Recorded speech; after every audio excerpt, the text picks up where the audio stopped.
शांतपुर गांव में एक पुराना घर था। 2 मंजिला टूटा फूटा वह घर आज भी कई गहरे राज छिपाए हुए है। घर के मालिक रघुनाथ की अचानक मौत के बाद उनका छोटा भाई अरिंदम शहर से वापस लौटा। अरिंदम की उम्र 40 के करीब थी। उसका व्यक्तित्व गंभीर था और आंखों में एक तरह की कठोरता थी। गांव के लोग कहते थे यह आदमी कम बोलता है, पर इसकी आंखें जैसे हर बात का हिसाब रखती हैं।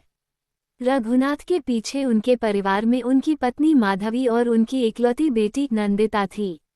नंदिता उस समय 20 साल की थी, कॉलेज में पढ़ती थी। वह सुंदर थी, थोड़ी जिद्दी, पर अंदर से बहुत जिज्ञासु। वह जानती थी काका अरिंदम से उसका खून का कोई रिश्ता नहीं है, क्योंकि अरिंदम असल में रघुनाथ का सौतेला भाई था। फिर भी मन के अंदर एक अजीब डर काम करता था। यह आदमी असामान्य रूप से चुपचाप रहता है, जैसे किसी के छिपे हुए राज को जानने के लिए हमेशा इंतजार कर रहा हो। नंदिता ने काका को पहली बार शाम को देखा। वह बालकनी में खड़ी देख रही थी, आसमान में लाल रोशनी घुल रही थी। पीछे से अचानक आवाज आई, क्या तुम्हें अभी भी सूरज को देखना अच्छा लगता है? चौंककर नंदिता घूम गई। काका खड़े थे, हाथ में पुरानी सिगरेट, होठों पर हल्की मुस्कान। आप यहाँ, मैं भी इस घर का एक सदस्य हूँ, भूलो मत। नंदिता ने सोचा था कि वह एक साधारण इंसान होंगे, लेकिन उनकी निगाहें जैसे अंदर तक झांक गईं। उस पहले दिन से ही नंदिता समझ गई, यह आदमी उसकी जिंदगी को एक अलग रास्ते पर ले जाएगा। दिन गुजरते गए, अरिंदम धीरे धीरे घर की जिम्मेदारी संभालने लगा। गांव के लोग भी उसे मानने लगे, लेकिन नंदिता महसूस करती थी काका की आंखों में उसके लिए एक अलग ही नज़र है। कभी कभी रात के अंधेरे में वह उन्हें गलियारे के अंत में खड़ा देखती थी। वो कुछ नहीं कहते थे, बस देखते रहते थे। एक दिन नंदिता ने हिम्मत करके पूछा, आप मेरी तरफ ऐसे क्यों देखते हैं? अरिंदम हंस दिए, क्योंकि तुम कुछ ऐसा छिपाती हो जो तुम्हें खुद भी नहीं पता है। यह जवाब सुनकर नंदिता के रोंगटे खड़े हो गए। एक रात जब तेज तूफान चल रहा था, बिजली गुल थी और चारों तरफ अंधेरा था, तब नंदिता कमरे में अकेली बैठी थी। अचानक दरवाजा धकेलकर काका अंदर आए। डर गई हो? ऐसे अचानक क्यों आए आप? सोचा तुम अकेली होगी। बात सीधी थी, लेकिन उनकी नजरें कुछ और कह रही थीं।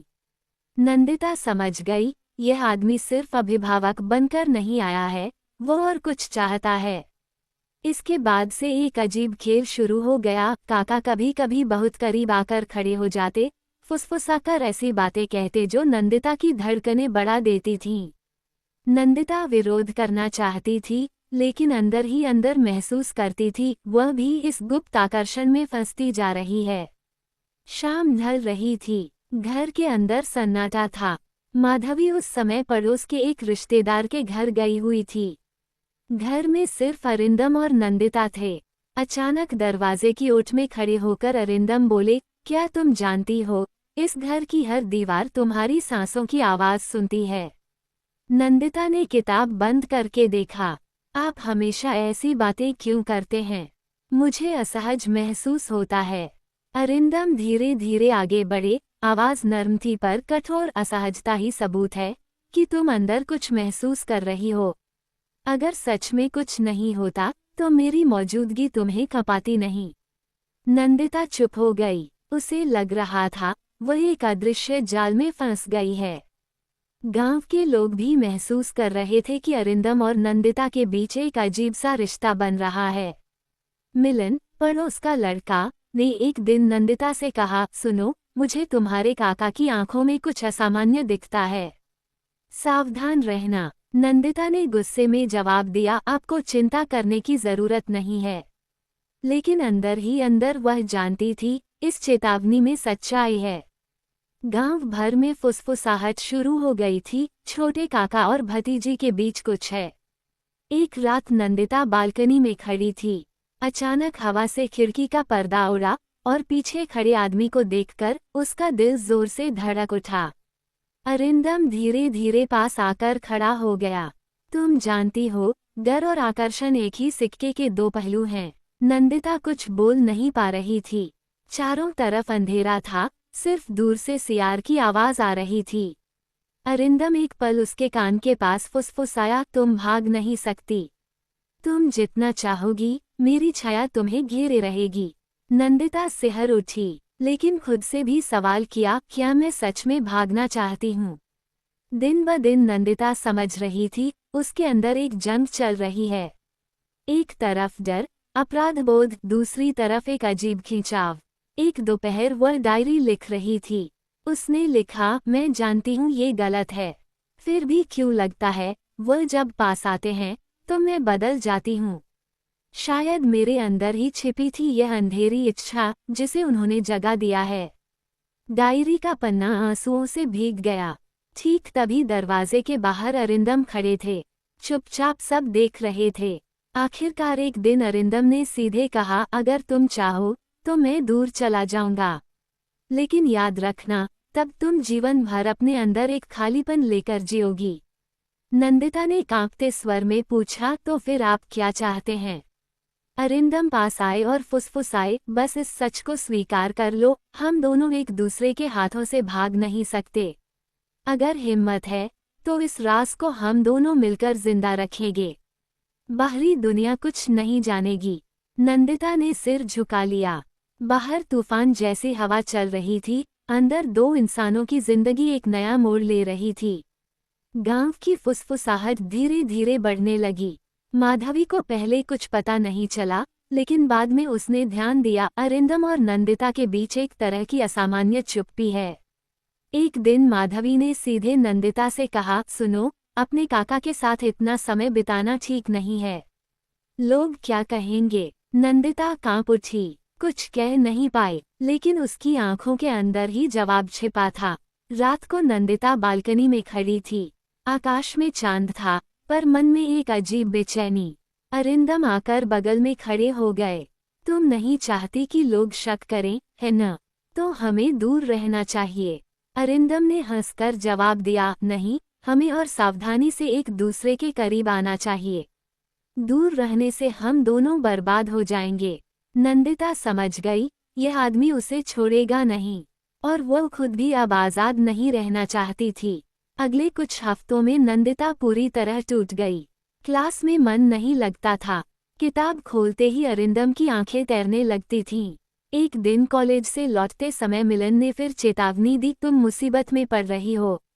वह आदमी भरोसे के लायक नहीं है। नंदिता इस बार चुप रही। अंदर ही अंदर जानती थी, मिलन शायद सही कह रहा है। फिर भी अरिंदम के खिंचाव से वह बाहर नहीं निकल पा रही थी। एक तूफानी रात को अरिंदम फिर नंदिता के कमरे में आया। हवा से खिड़की के पर्दे उड़ रहे थे, चारों तरफ अंधेरा था। अरिंदम ने सीधे कहा, मैं जानता हूँ तुम दुविधा में हो, लेकिन समय आ गया है। आज या तो तुम मुझे स्वीकार करोगी या मुझे हमेशा के लिए खो दोगी। नंदिता ने कांपते गले से कहा, लोग जान गए तो? लोग हमेशा कुछ न कुछ कहते हैं, लेकिन हमारा सच सिर्फ हम दोनों जानेंगे। उस पल नंदिता समझ गई, वह अब भाग नहीं सकती। उसकी आंखों में आंसू भर आए, लेकिन होठों पर एक अजीब स्वीकारोक्ति उभर आई। अरिंदम ने उसका हाथ पकड़ा। ये वादा रहा, बाहरी दुनिया कुछ नहीं जानेगी। हम दोनों छाया की तरह जिएंगे, एक दूसरे को थामे रखेंगे। नंदिता ने सिर झुका लिया। उसकी जिंदगी का रास्ता शायद गलतियों से भरा हो, शायद वर्जित हो, लेकिन इस आदमी के आकर्षण से उसे मुक्ति नहीं मिलेगी। बाहर बिजली कड़क रही थी और घर के अंदर दो इंसान एक अजीब गुप्त प्रतिज्ञा में बंध गए। कुछ महीने बीत गए। गांव में अफवाहें और फैली, लेकिन कोई सबूत नहीं दे पाया। माधवी बीमार पड़ गई और घर की जिम्मेदारी पूरी तरह अरिंदम और नंदिता के हाथों में आ गई। नंदिता समझ गई थी, अब उसकी जिंदगी छाया के अंदर ही चलेगी। बाहरी लोग जो चाहे सोचें, उसका दिल अरिंदम से बंध चुका था। एक दिन बालकनी में खड़ी नंदिता ने आसमान की तरफ देखा। सूर्यास्त की रोशनी में उसकी आंखें नम हो गईं। पीछे आकर अरिंदम खड़े हो गए।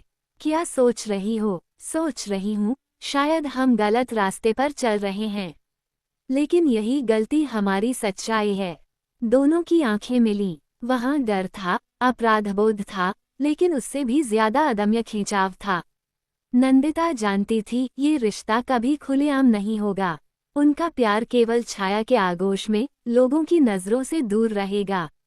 फिर भी वह जानती थी, जब तक वह जिंदा रहेगी, इस निषिद्ध आकर्षण से उसे मुक्ति नहीं मिलेगी। अरिंदम की आंखों के अंदर जो अंधेरा प्रकाश जल रहा था, वही उसकी खुद की जिंदगी बन गया था। गांव बोलेगा, लोग बोलेंगे, लेकिन उनकी कहानी केवल गुप्त प्रतिज्ञा के अंदर रहेगी।